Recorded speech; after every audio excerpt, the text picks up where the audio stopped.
Hi and welcome to the next Momentum Search and Selection video blog. Today's subject is regarding the gig economy versus typical permanent roles, and this was a question which was raised by David Bryce a few weeks ago. So, what is the gig economy? Well, the gig economy is a labour marketplace which is characterised by the prevalence of short-term contracts or freelance work in comparison to permanent roles.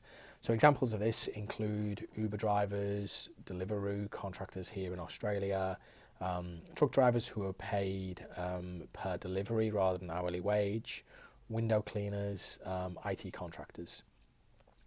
My dad is a gig economist. He's a window cleaner and he's been doing this job since he was 14 years old.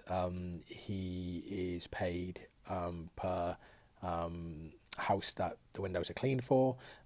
He's paid on quality, and his relationship with his customers are very, very much based on trust. He doesn't have a basic salary to fall back on, doesn't have any employee benefits. He runs his own business, and if he doesn't do the work, he doesn't get paid. So it's quite simple for him.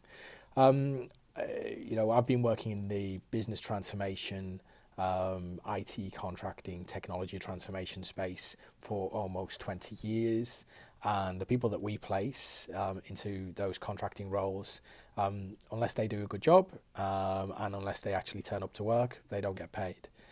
So whilst this market can be a more lucrative route, it's not for everyone.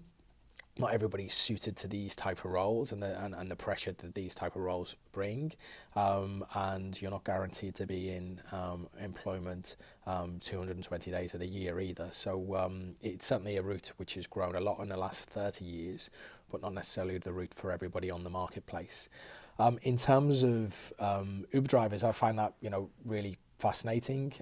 I tend to ask Uber drivers what were their motivations to become an Uber driver when I get a lift off one of them, and the stories are really quite positive and fascinating. Uber is giving people flexibility to earn a wage in circumstances where their personal circumstances have meant that they can't have a typical 9-to-5 job, or their family circumstances have dictated so Uber has opened up an avenue for lots of different people from all walks of life to be able to earn a wage. So that's a fantastic and relevant story from today.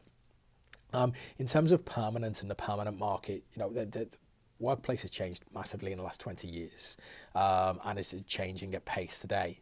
A recent post on LinkedIn entitled hashtag changing workplace described that 6% of Americans complained about longer working hours in 1973.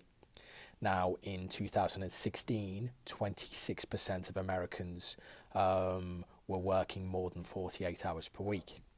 So the workplace is changing with technology advancement, with artificial intelligence, things such as chatbots, and organisations changing their ways of working.